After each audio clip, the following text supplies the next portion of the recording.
Behind the golden gates of Valdemar Palace, where ancient traditions meet modern scrutiny, Princess Isabella has carried a secret that could reshape the very foundation of the monarchy. For years, she has walked the delicate line between duty and truth, between protecting her family and protecting herself. But when her 8-year-old daughter, Princess Sophia, begins asking questions that pierce through carefully constructed lies, the weight of deception becomes unbearable. What happens when the most protected woman in the kingdom decides that silence is no longer an option? What happens when a mother's love collides with centuries of royal protocol? And what happens when the truth she's about to reveal threatens not just her own future, but the future of the crown itself? In a world where every word is scrutinized and every gesture analyzed, Princess Isabella is about to make a choice that will echo through generations. The cameras are rolling, the nation is watching, and for the first time in her life, she's ready to speak her truth, no matter the cost.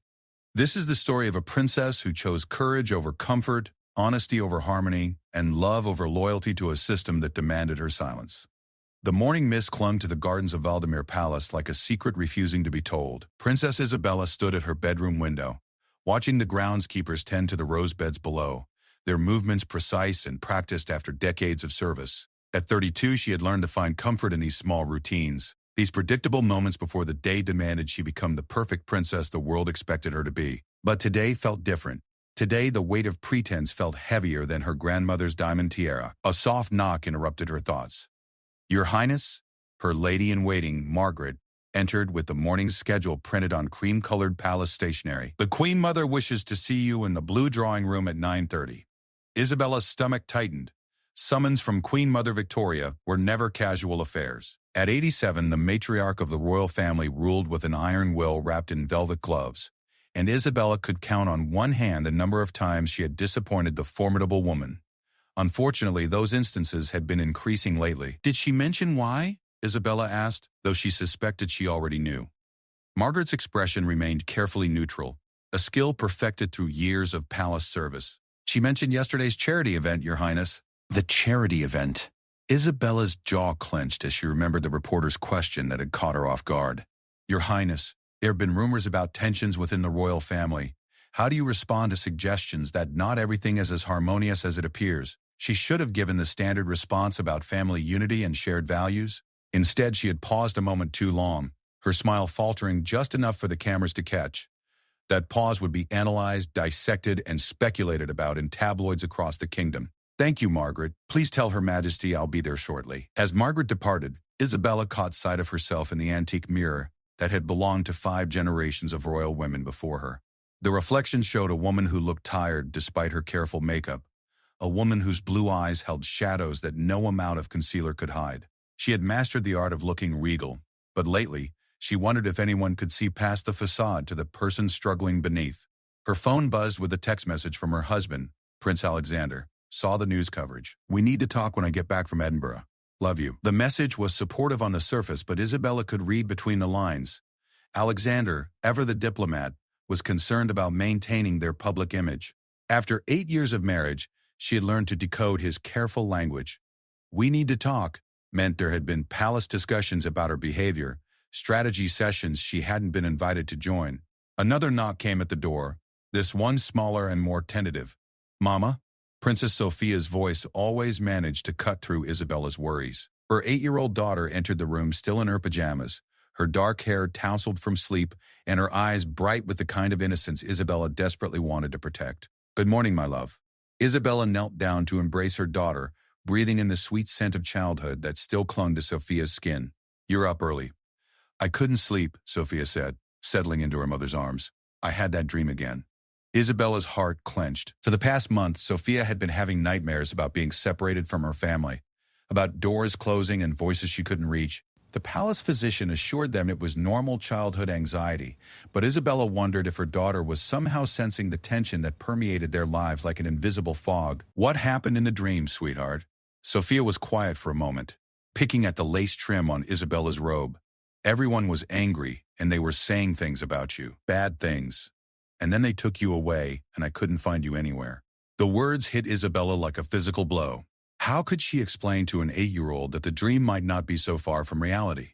How could she tell her daughter that the very institution they were born into might one day demand a choice between truth and family? "Sophia, look at me." Isabella gently lifted her daughter's chin. No one is going to take me away from you, ever. I promise you that. But what if they try? The question hung in the air between them, innocent and devastating in its simplicity. Sophia was asking about monsters in her dreams, but Isabella heard echoes of very real fears.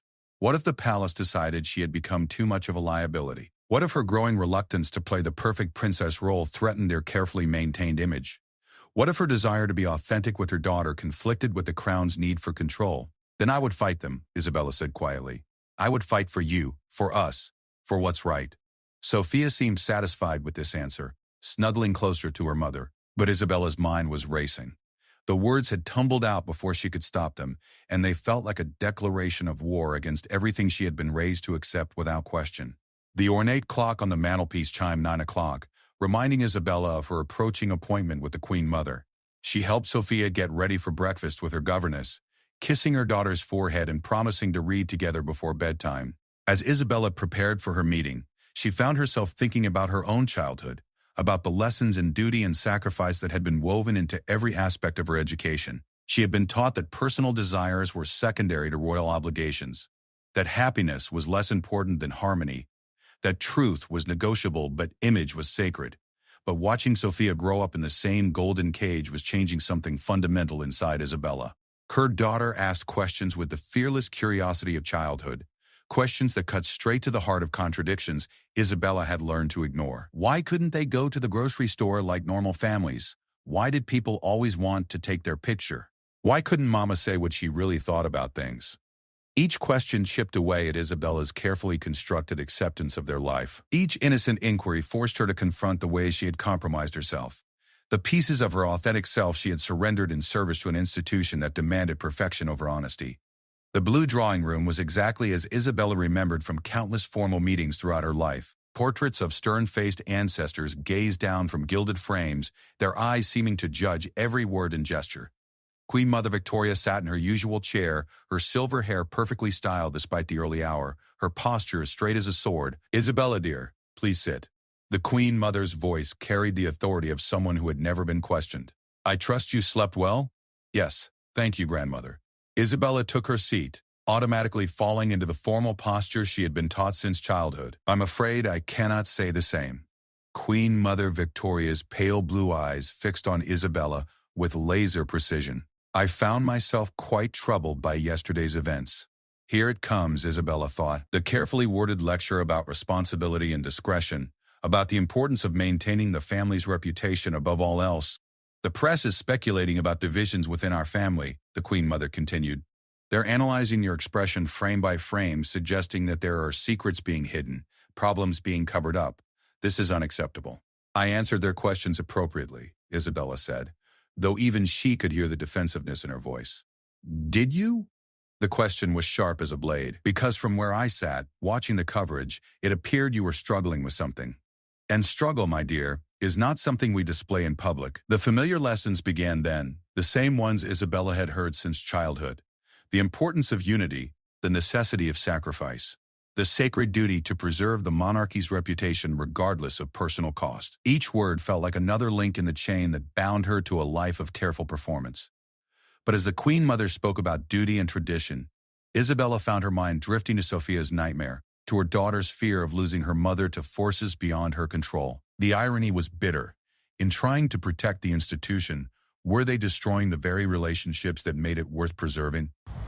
Are you listening to me, Isabel? Of course. Then you understand why this behavior cannot continue. We have weathered many storms over the centuries, but we have survived because we present a united front, because we understand that individual desires must be subordinated to the greater good. Individual desires, the phrase stuck in Isabella's mind like a thorn. When had wanting to be honest with her daughter become a selfish desire? When had the instinct to protect Sophia's emotional well-being become a threat to the greater good? I understand, Isabella said, and the words tasted like ashes in her mouth.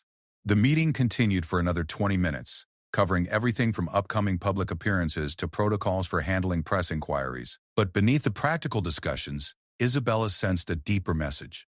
Conform or face consequences.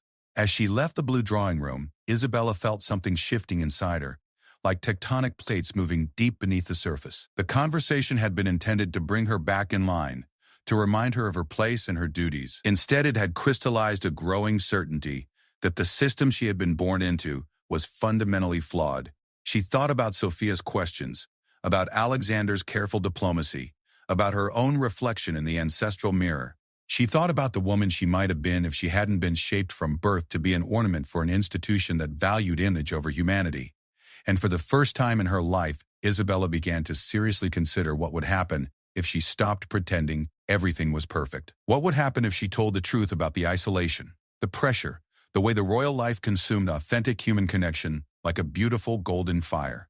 The morning mist had burned off by the time Isabella returned to her rooms, leaving the gardens bright and clear in the autumn sunlight. But inside the palace walls, she felt the familiar shadows closing in, the weight of expectations settling over her like a heavy cloak. Soon, she would have to make a choice. Soon, she would have to decide whether to continue protecting an institution that demanded her silence or to protect her daughter from inheriting the same beautiful prison. The decision that would change everything was already beginning to form in her heart, dangerous and inevitable as the sunrise. 3 weeks after the Queen Mother's warning, Isabella found herself staring at a letter that would change everything.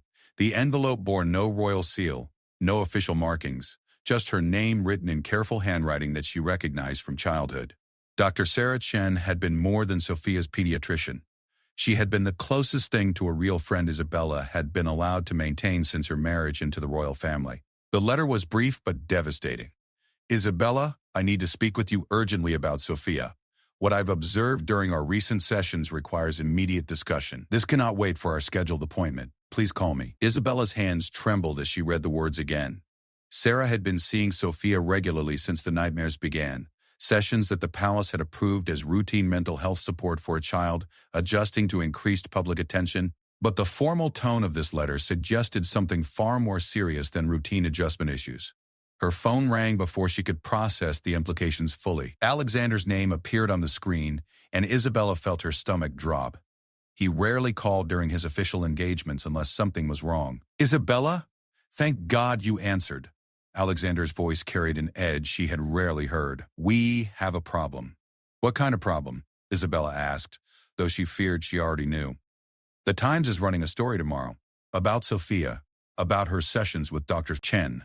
Alexander paused and Isabella could hear voices in the background, the kind of urgent discussions that happen during crisis management meetings. Someone leaked information about her nightmares, about what she's been saying during therapy. The world seemed to tilt around Isabella. That's impossible. Medical records are confidential. Sarah would never... It's not Sarah, Alexander interrupted. The palace thinks it might be someone from our household staff, someone who overheard conversations or saw documentation.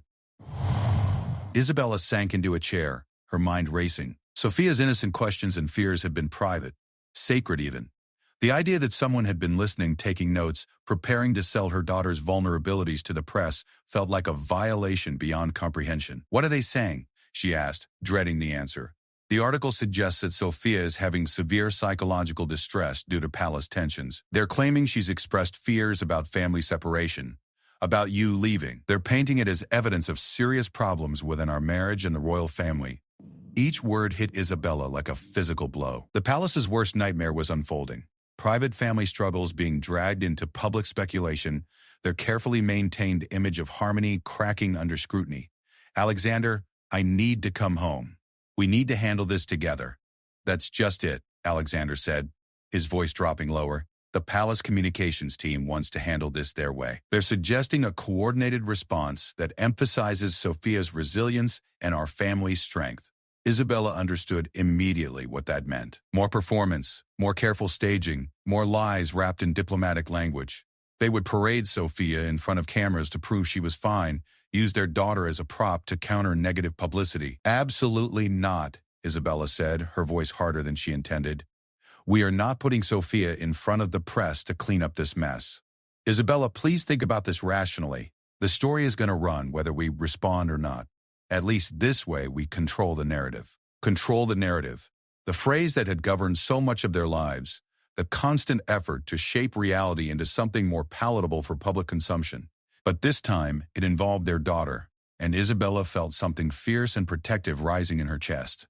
Our daughter is not a narrative to be controlled, she said quietly. She's a child who needs our protection, not our publicity strategy. The silence that followed was loaded with years of unspoken tension. Alexander was a good man, Isabella knew that, but he had been raised in the system even longer than she had. For him, palace protocols weren't just guidelines. They were natural law, the foundation of order in an otherwise chaotic world. The Queen Mother wants to see you when I get back, Alexander finally said. This afternoon. Another session of being reminded about duty and sacrifice and the greater good. But this time, they weren't just talking about Isabella's behavior. They were talking about using her daughter to maintain their image. After Alexander ended the call, Isabella sat in the growing darkness of her room, understanding that she had reached a crossroads. She could continue down the path of compliance, allow the palace machinery to grind forward with Sophia as collateral damage, or she could fight. The decision crystallized with startling clarity. She would not allow her daughter to become another cog in the royal performance machine. She would not stand by while Sophia's private fears were transformed into public relations opportunities. Isabella called Dr. Chen's private number, and Sarah answered on the first ring. Isabella, thank God, I've been trying to reach you. Sarah, what's happening? Alexander says there's going to be a story about Sophia's sessions. It's worse than that, Sarah said, her professional composure cracking slightly. I need you to know that I never shared any specific information about Sophia's treatment. But someone has been asking questions, making inquiries about her emotional state. Who? I don't know for certain, but the questions were very specific. They knew about her nightmares, about her fears regarding family separation. Isabella, I think someone has been listening to your private conversations with Sophia. The implication hit Isabella like a sledgehammer. Their private moments, their intimate mother-daughter talks, had been monitored and reported. The bedroom where she comforted Sophia's fears, the garden where they walked and talked about difficult questions, none of it had been truly private. Sarah, I need to ask you something, and I need complete honesty. In your professional opinion, is Sophia's emotional distress connected to the palace environment? There was a long pause. Isabella, you know I can't discuss specific details of Sophia's treatment. I'm not asking for details. I'm asking for your assessment as someone who cares about my daughter's well-being. Children are remarkably perceptive, Sarah said carefully. They sense tension even when adults try to hide it. And Sophia is an exceptionally intelligent child who asks very pointed questions about authenticity and truth. The words confirmed what Isabella had been afraid to acknowledge. Sophia wasn't just having normal childhood anxieties. She was responding to the fundamental dishonesty that permeated their lives. The constant performance, the careful words, the way genuine emotion was always sacrificed for appropriate appearance. Sarah, if I wanted to protect Sophia from this environment, what would that look like professionally? Are you talking about removing her from the palace permanently? Isabella looked around her ornate room, at the portraits of ancestors who had prioritized duty over authentic human connection, at the gilded cage that had shaped every aspect of her life. I'm talking about giving her a chance to be a real child instead of a royal performance. That would be a major decision with significant psychological implications for both of you. But Isabella, if you're asking whether it's possible for a child to thrive outside this environment, children are incredibly resilient when they feel safe and loved. The conversation ended with Sarah agreeing to provide any support Isabella needed, whatever form that might take. But as Isabella hung up the phone, she realized she was now contemplating something that would be seen as ultimate betrayal by everyone she had been taught to honor and obey. She was considering leaving. The idea should have terrified her. She had no independent income, no career, no life outside the royal structure. She had been shaped from birth to exist within this system, and everything she knew about herself was connected to her role as a princess. But instead of fear, Isabella felt something she hadn't experienced in years: clarity. She thought about Sophia's nightmare about being separated from her mother, about her daughter's innocent questions that cut straight to the heart of their contradictions. She thought about Dr. Chen's careful words about children sensing authenticity and truth. And she thought about the conversation she would have to have with the Queen Mother in a few hours. The pressure that would be applied to make her comply with whatever strategy would best serve the institution. Isabella walked to her window and looked out at the gardens where Sophia played under the watchful eyes of security personnel, where every spontaneous moment was carefully supervised and controlled. She imagined a different life for her daughter, one where questions were answered honestly, where emotions didn't have to be performed, where a child could develop her own sense of self without the weight of centuries of tradition and expectation. The afternoon meeting with the Queen Mother unfolded exactly as Isabella had predicted. Seated again in the blue drawing room, She listened to carefully reasoned arguments about family loyalty, institutional stability, and the importance of presenting a united front in crisis. The Time story will run regardless of our response, Queen Mother Victoria explained. Our only choice is whether to appear defensive and secretive or confident and transparent.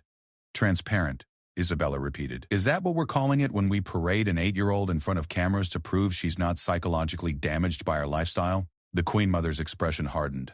We are calling it responsible management of a difficult situation. Sophia is a member of this family, and that comes with both privileges and obligations. She's 8 years old. She was 8 years old when she was born into this family. Her age doesn't change her responsibilities. The casual dismissal of Sophia's childhood, the reduction of her daughter to a set of institutional obligations, crystallized everything Isabella had been feeling into sharp, undeniable focus. What if I refuse? Isabella asked quietly. Refuse what, dear? All of it. The photo opportunity. The coordinated response. The continued pretense that everything is perfectly fine when it clearly isn't. The silence that followed was unlike any Isabella had experienced in the palace. Queen Mother Victoria's face went through a series of subtle changes. Surprise, disappointment, and finally a cold calculation that Isabella recognized as the expression of someone reassessing a situation. I see, the Queen Mother said finally. Perhaps I haven't been clear about the seriousness of our circumstances. The monarchy's stability depends on public confidence in our family unity. Individual members who compromise that stability become liabilities. The threat was elegantly delivered but unmistakable. Conform or face consequences. Fall in line or be removed from the line entirely. And what would those consequences look like? Isabella asked, her voice steadier than she felt. That would depend on the extent of the compromise, the Queen Mother replied. But historically, family members who cannot fulfill their duties have found alternative arrangements. Quieter lives. More private existences. Isabella understood. They were talking about exile, about being cut off from the family and the institution that had defined her entire existence. It should have been devastating to contemplate, but instead Isabella found herself thinking, would that really be so terrible? The meeting ended with no resolution, just a clear understanding that Isabella had 24 hours to decide whether she would cooperate with the palace's response strategy. As she left the blue drawing room, Isabella felt the weight of generations of royal expectations pressing down on her like a physical force, but she also felt something else, the first stirrings of genuine hope she had experienced in years. That evening, as she tucked Sophia into bed, her daughter asked the question that would determine everything. Mama, what would happen if we just went away? If we went somewhere where people didn't want to take our picture all the time? Isabella looked into her daughter's eyes and saw not just curiosity, but longing. Sophia wasn't asking about a vacation or a temporary escape. She was asking about freedom. Would you like that? Isabella asked gently. Sophia nodded solemnly. I dream about it sometimes. About being regular people who can go to the park and the store and nobody cares. Is that bad? No, sweetheart, Isabella said, her heart breaking and healing simultaneously. That's not bad at all. As Sophia drifted off to sleep, Isabella sat by her daughter's bedside and made the decision that would change both their lives forever. Tomorrow, she would not attend the palace's coordinated response to the Time story. Tomorrow, she would not allow her daughter to be used as a prop in their public relations campaign. Tomorrow, Princess Isabella would begin the process of choosing love over loyalty, authenticity over image, and her daughter's well-being over institutional expectations. The revolution would begin not with grand gestures or dramatic announcements, but with a mother's quiet determination to give her child something the palace could never provide: the freedom to be genuinely, imperfectly, beautifully human. The Time story broke at 6 in the morning, and by 7, Isabella's phone had received 43 calls from palace communication staff. She ignored them all, instead sitting with Sophia over breakfast and watching her daughter carefully navigate around the scrambled eggs she didn't like, building small architectural structures with her toast. The phone keeps ringing, Sophia observed, her 8-year-old pragmatism cutting through the morning tension. Are people angry about something? Isabella paused, a spoonful of yogurt halfway to her mouth. Here it was, the moment she could either continue the pattern of careful evasions that had characterized their entire relationship, or begin the painful process of age-appropriate honesty. Some people are upset because they think our family has problems, Isabella said carefully. They wrote about it in the newspaper.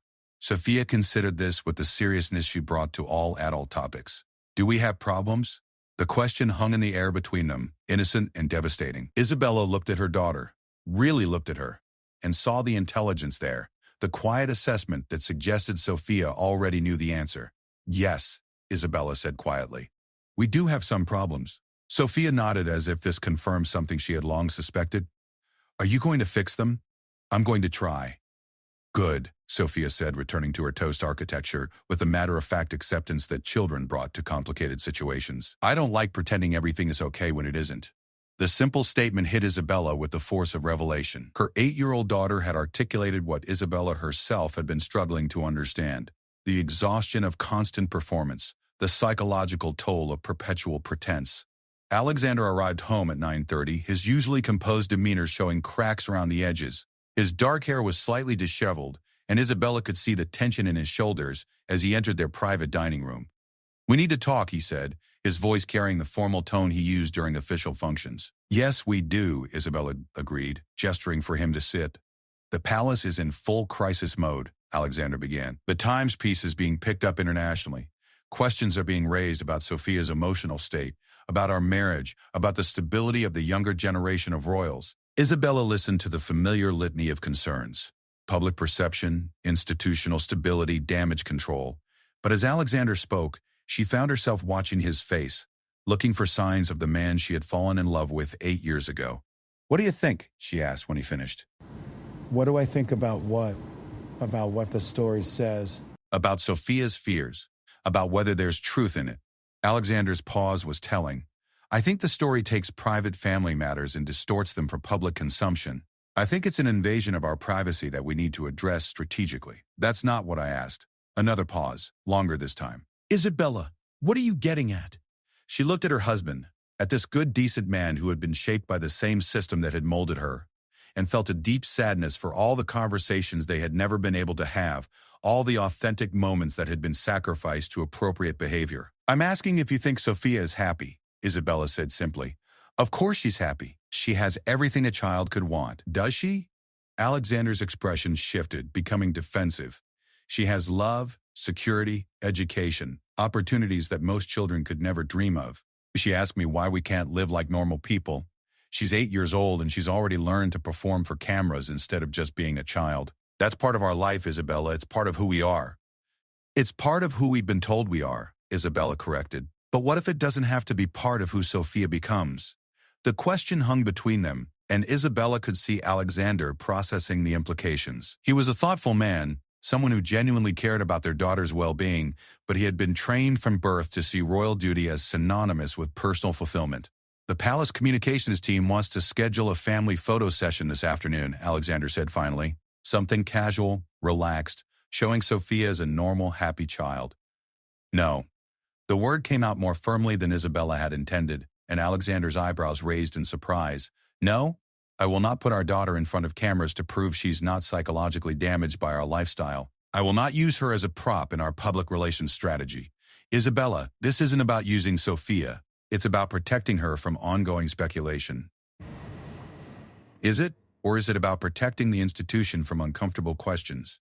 Alexander stood up, pacing to the window that overlooked the gardens where Sophia often played under the watchful eyes of security personnel. When he turned back to Isabella, his expression was pained but resolute.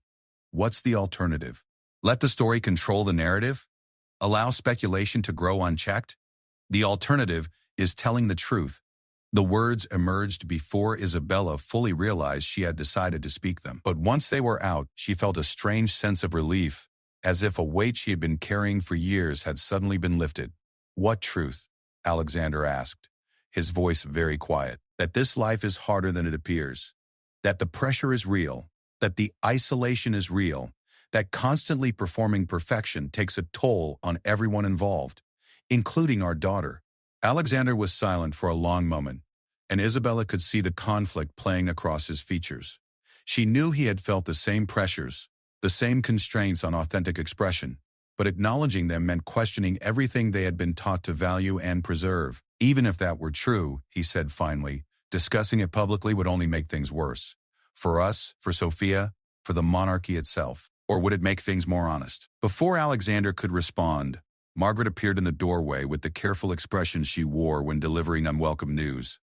Your Highness, I'm sorry to interrupt, but the Queen Mother requests your immediate presence in the blue drawing room. Both of you, Isabella and Alexander, exchanged glances. Emergency summons for both of them could only mean one thing. The situation had escalated beyond routine damage control. They found Queen Mother Victoria seated with several people Isabella didn't immediately recognize. Men and women in expensive suits with the kind of quietly authoritative presence that suggested significant behind-the-scenes power. Isabella, Alexander, please sit. The Queen Mother's voice carried a gravity that Isabella had rarely heard.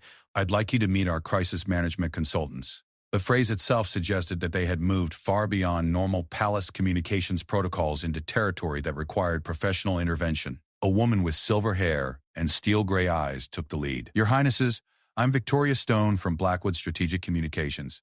We specialize in reputation management for high-profile individuals and institutions facing significant public relations challenges.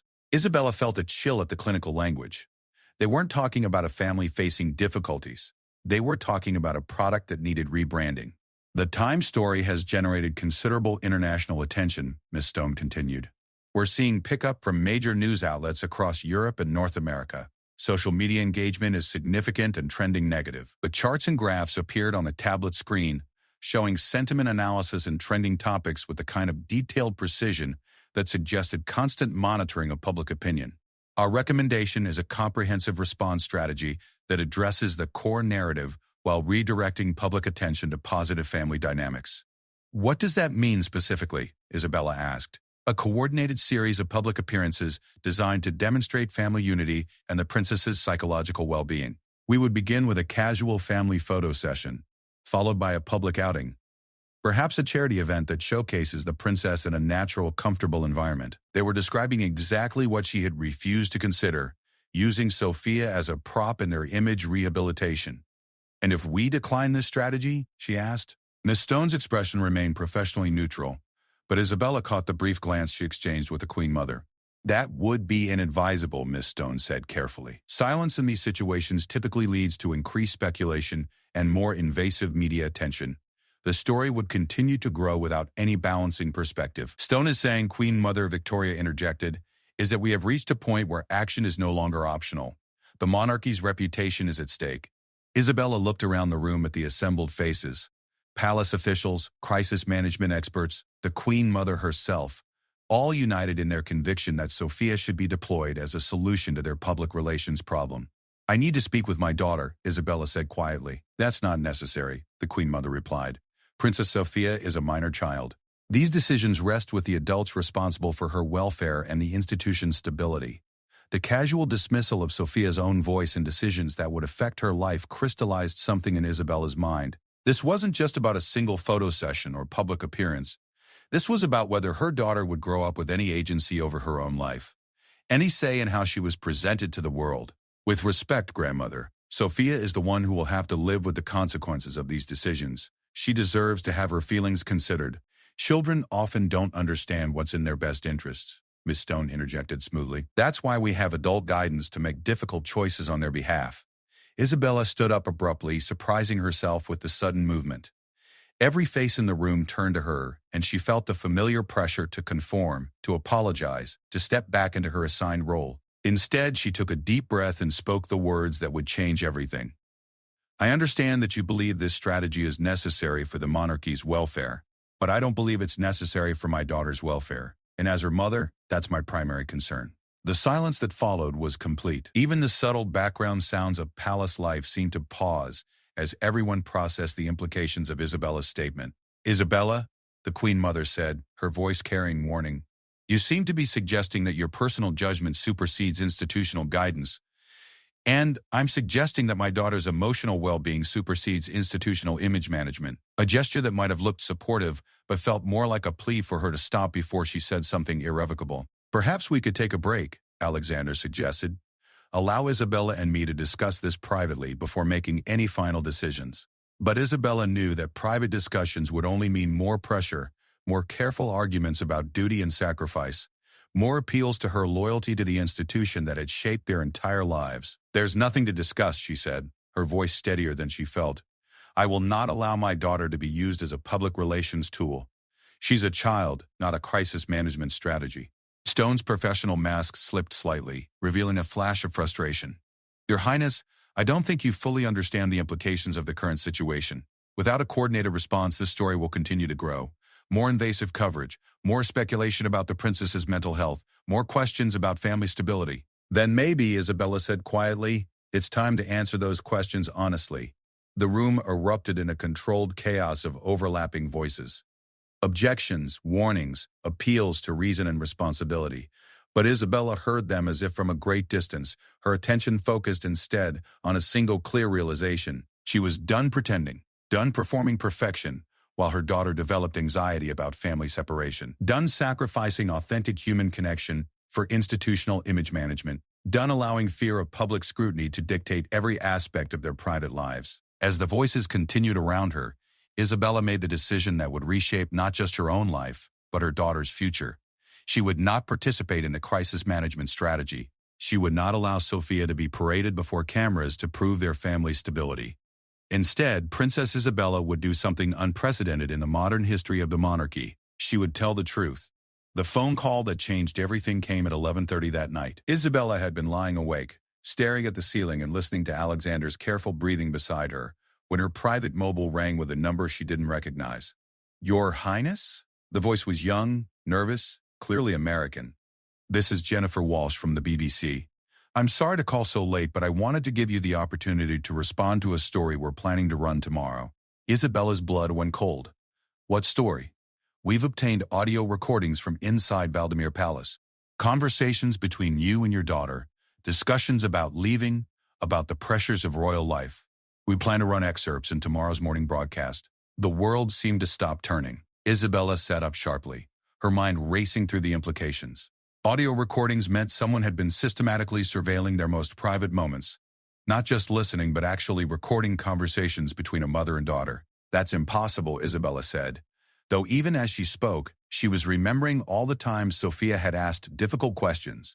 All the moments when Isabella had tried to provide honest, age-appropriate answers to her daughter's concerns about their life. I'm afraid it's quite possible, Your Highness. The recordings are clear and undeniably authentic. Our technical analysis confirms they haven't been manipulated. Isabella felt Alexander stirring beside her, awakened by her sharp movement and tense voice. Who provided these recordings? Isabella asked. I can't reveal our source, but I can tell you that the material spans several months. Conversations in your private apartments, in the gardens, in various locations throughout the palace complex. The violation was so complete, so devastating that Isabella felt physically sick. Every private moment with her daughter, every attempt to navigate difficult questions with honesty and love, had been recorded and was now being prepared for public consumption. What specifically do these recordings contain? Isabella asked, dreading the answer. Discussions about leaving the palace permanently. Your concerns about the impact of royal life on your daughter's psychological well-being. Conversations about feeling trapped, about wanting a different life for Princess Sophia. Each item in the journalist's list felt like a physical blow. These weren't just private conversations. They were the most vulnerable moments of Isabella's motherhood, times when she had struggled to balance honesty with protection, truth with hope. Your Highness, I'm calling because we want to give you the opportunity to provide context, to explain your perspective on these conversations. But Alexander was fully awake now, his expression shifting from confusion to alarm as he realized the gravity of the situation. Isabella covered the phone and whispered, BBC has recordings of private conversations with Sophia. I need time to consider my response, Isabella told the journalist. I understand, but our deadline is 6 a.m. We need any statement by 5:30 if you want it included in the broadcast. The call ended, leaving Isabella and Alexander sitting in the darkness of their bedroom, processing the magnitude of what had just happened. The palace's worst nightmare was unfolding. Not just speculation or leaked information, but actual documentation of private family discussions that revealed the deep tensions beneath their public image. We need to call the palace immediately, Alexander said, reaching for his phone.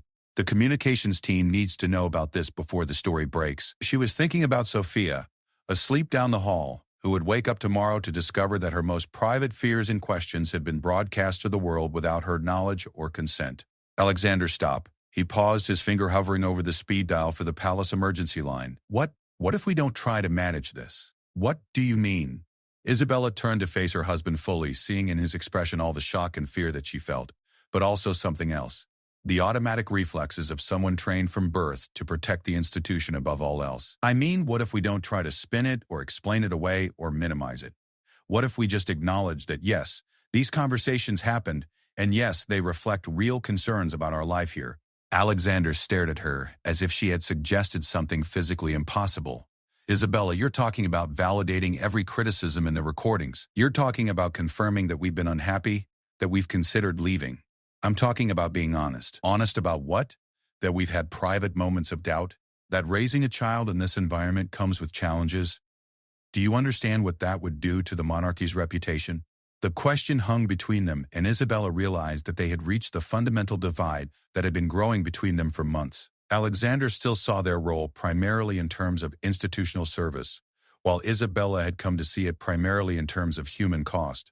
What about Sophia's reputation? Isabella asked quietly. What about her right to privacy? Her right to have private conversations with her mother without them being broadcast to the world? The damage is already done there. The recordings will air whether we respond or not. Our only choice is how to contextualize them. Isabella looked at her husband and saw a good man trapped in the same system that had constrained her entire life. Alexander wasn't wrong about the immediate crisis. The palace would indeed need to respond to limit institutional damage. But he also wasn't considering the longer-term question of whether the system itself was worth preserving, if it required this level of surveillance and control. What if there's another choice, Isabella said softly. What do you mean? What if instead of trying to explain away these conversations, we use this moment to have a larger conversation about the human cost of royal life? Isabella, please think about what you're saying. You're talking about using our private family struggles as some kind of public statement about the monarchy itself. I'm talking about using this violation of our privacy as an opportunity to discuss whether the current system is sustainable for the people living within it. Before Alexander could respond, Isabella's phone rang again. This time it was the Queen Mother's private secretary, calling to inform them that an emergency family meeting had been scheduled for 7 a.m., 1 hour after the BBC broadcast was scheduled to air. When Isabella hung up, she and Alexander sat in heavy silence, both understanding that the morning would bring a reckoning that had been building for months. I'm going to check on Sophia, Isabella said finally. She found her daughter sleeping peacefully, her dark hair spread across the pillow, one arm wrapped around the stuffed rabbit that had been her comfort object since toddlerhood. Isabella sat carefully on the edge of the bed, watching Sophia's chest rise and fall with the easy rhythm of childhood sleep. In a few hours, this child's private fears and questions would be discussed on morning news programs across the globe. Strangers would analyze her emotional state, debate her well-being, speculate about her future. And there was nothing Isabella could do to protect her from that invasion. But there was something she could do about what came next. Isabella thought about the pattern that had defined her entire life. Problems arose. The palace managed them, and everyone returned to the carefully controlled performance of royal duty. Scandals were weathered, criticism was deflected, and the fundamental system remained unchanged. But this time felt different. This time, the violation was so complete and the stakes so personal that Isabella found herself questioning not just the palace's response strategy, but the entire framework that made such surveillance seem necessary and justified. She thought about Sophia's questions over the past months, about her daughter's intuitive understanding that something was fundamentally wrong with their life, despite all its apparent privileges and advantages. And she thought about her own moment of clarity during the crisis management meeting, when she had realized that protecting the institution and protecting her daughter had become mutually exclusive goals. Isabella kissed Sophia's forehead gently and returned to her own room, where Alexander was staring out the window at the pre-dawn darkness. "What are you thinking?" she asked. "I'm thinking about damage control," Alexander admitted. "About how to minimize the impact on Sophia, on us, on the family." "I'm thinking about something different," Isabella said. "I'm thinking about whether this might be the moment to stop minimizing and start acknowledging." Acknowledging what? That the system is broken. That the level of control and surveillance required to maintain our public image is fundamentally unhealthy for the people living under it. His expression pained but not entirely surprised. Isabella realized that he had been feeling the same pressures, the same constraints, but had been trained more thoroughly than she to see them as necessary rather than problematic. Even if that were true, Alexander said carefully, what would be the alternative? Walking away from everything we've been raised to serve? Maybe. Or maybe using our position to advocate for changes that would make this life more humane for future generations. Isabella, you're talking about fundamentally challenging the institution from within. That's never been done before. Maybe it's time. The words hung between them as the first hints of dawn began to appear outside their window. In a few hours, their private struggles would become public knowledge, their family dynamics would be dissected by strangers, and their daughter's emotional well-being would become a matter of international speculation. But Isabella had reached a point of clarity that surprised her with its calm certainty. She would not spend the day apologizing for having human concerns about an inhuman system. She would not use this crisis as an opportunity to recommit to better performance of royal duty. Instead, Princess Isabella would do something that no member of the royal family had done in modern history. She would use her platform to tell the truth about what it cost to maintain the beautiful illusion of perfect royal family life. She would speak honestly about the impact of constant surveillance, perpetual performance pressure, and the sacrifice of authentic human relationships for institutional image management. And she would do it not as an attack on the monarchy, but as a call for evolution, for finding ways to preserve what was valuable about the institution while acknowledging and addressing what was unsustainable about it. The decision felt both terrifying and liberating. Isabella understood that she was choosing a path that would change everything, not just for herself, but for Sophia and Alexander and the institution itself. But as she watched the sun rise over the palace gardens, where her daughter played under constant supervision, where every spontaneous moment was carefully managed and controlled, Isabella knew that the risk of speaking truth was smaller than the risk of continuing to live a lie. The world was about to hear their private conversations, whether she wanted them to or not, but they would also hear her response, not as a crisis management strategy, but as the voice of a mother who had chosen her daughter's authentic well-being over institutional expectations. The revolution would begin in a few hours, live on television, with the princess finally choosing to answer difficult questions with difficult truths. The BBC broadcast aired at exactly 6 a.m., and by 6:30, Princess Isabella had made the most important decision of her life. She would not attend the emergency family meeting. Instead, she would hold her own press conference. The recordings were devastating in their intimacy. Sophia's voice, clear and trusting, asking why they couldn't live like other families. Isabella's careful responses, trying to balance honesty with hope, admitting that yes, their life was complicated, yes, it was sometimes difficult, and yes, she had wondered what a different life might look like for them. The most damaging excerpt came from a conversation in the garden 3 weeks earlier, when Sophia had asked directly if they could ever leave the palace permanently. Isabella's recorded response played across international news networks within minutes of the broadcast. "Sweetheart, I think about that sometimes too. I think about what it would be like to make choices based on what makes us happy instead of what people expect from us." By 7 a.m., when Isabella should have been sitting in the blue drawing room receiving instructions about crisis management, she was instead in the palace's rarely used media room, setting up for a live video statement that would be broadcast on her own social media channels. Margaret had tried to stop her, had pleaded with her to reconsider, had even threatened to call security. But Isabella's resolve had reached a point beyond persuasion or intimidation. "Your Highness, please," Margaret said one final time as Isabella adjusted the camera angle. "The Queen Mother is expecting you. The family needs to present a united response.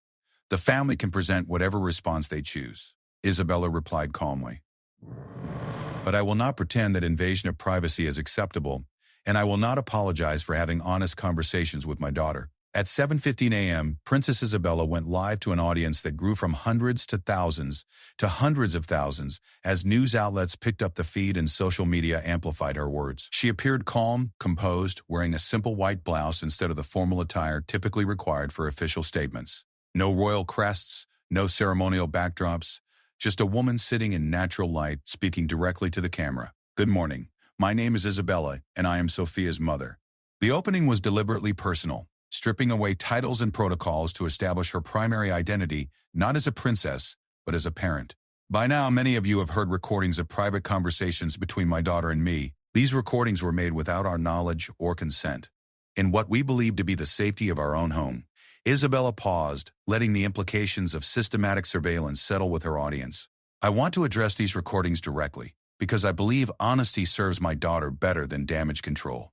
Yes, these conversations happened. Yes, they reflect real concerns about the impact of royal life on our family's well-being. And yes, I have wondered what a different life might look like for my 8-year-old daughter."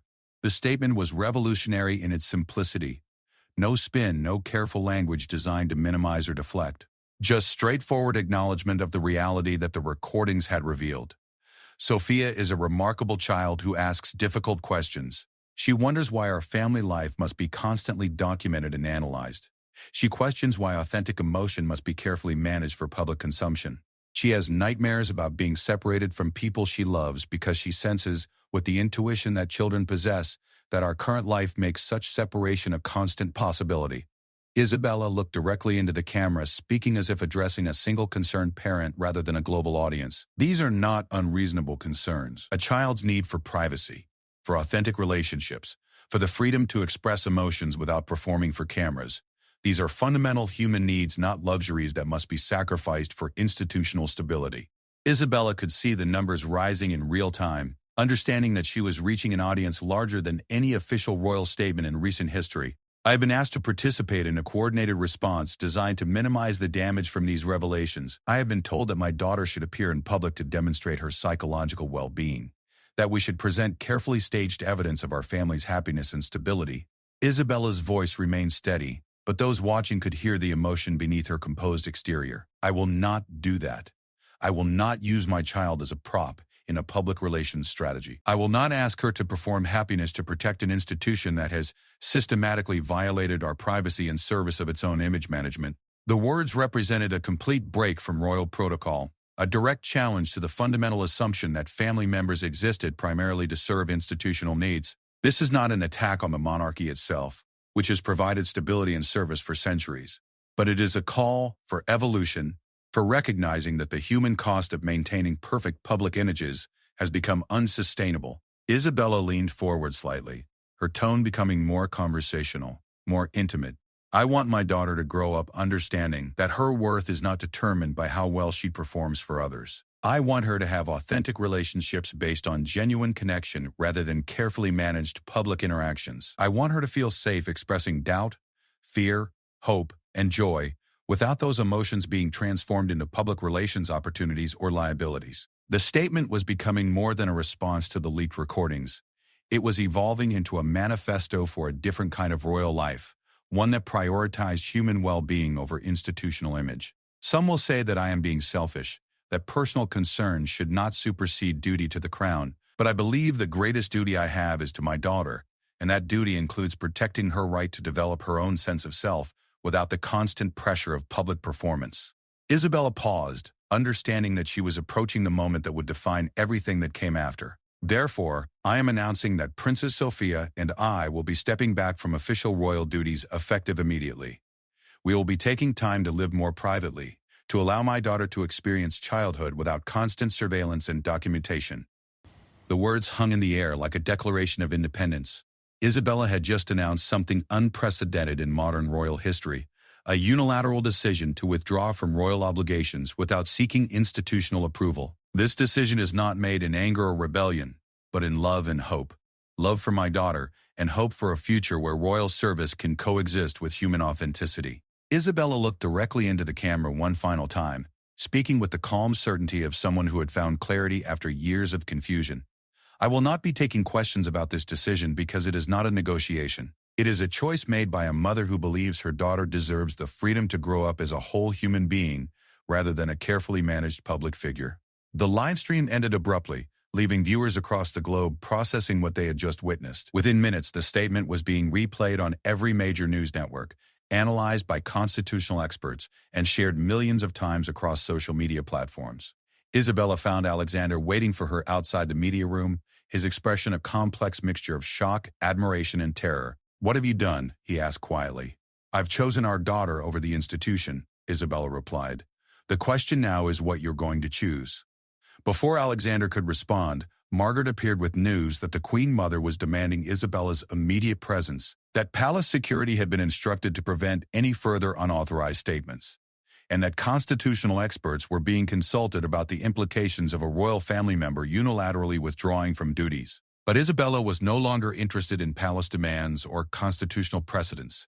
She was focused on a single priority: collecting her daughter and leaving Valdemir Palace before institutional pressure could override maternal instinct. She found Sophia in the nursery, playing quietly with her governess, apparently unaware that her mother had just upended centuries of royal tradition on live television. "Sophia, sweetheart, we're going on an adventure," Isabella said, kneeling down to meet her daughter's eyes. "What kind of adventure?" Sophia asked, her face lighting up with the excitement that children brought to unexpected changes. "The kind where we get to be ourselves," Isabella said simply. Within an hour, Princess Isabella and Princess Sophia had left Valdemir Palace in a private car, driving toward a life that neither of them could fully imagine but both of them desperately needed. Behind them, the institution scrambled to respond to an unprecedented crisis. Emergency meetings convened. Constitutional experts debated legal implications, and crisis management professionals developed strategies for containing the damage. But ahead of them lay something that had seemed impossible just days before: the freedom to discover who they might become when they were no longer performing the roles that others had written for them. The story that had begun with leaked recordings and invasion of privacy had transformed into something much more significant: a quiet revolution led by a mother's love, a child's authentic questions, and the radical idea that human well-being might be more important than institutional image. As their car passed through the palace gates for the last time, Sophia asked the question that would define their new beginning: "Mama, what happens now?" Isabella looked at her daughter, really looked at her, without the pressure of cameras or protocols or the weight of centuries of tradition, and smiled with genuine joy for the first time in years. "Now we get to find out who we really are," she said. And for the first time since childhood, that possibility felt like freedom rather than fear. The revolution was complete, not with grand gestures or dramatic confrontations, but with a mother and daughter choosing authentic life over beautiful performance, choosing each other over everything they had been taught to value more. The world would debate the implications for months to come, but Isabella and Sophia were no longer listening to those debates. They were too busy discovering what it meant to live as themselves: imperfect, honest, and finally, genuinely free.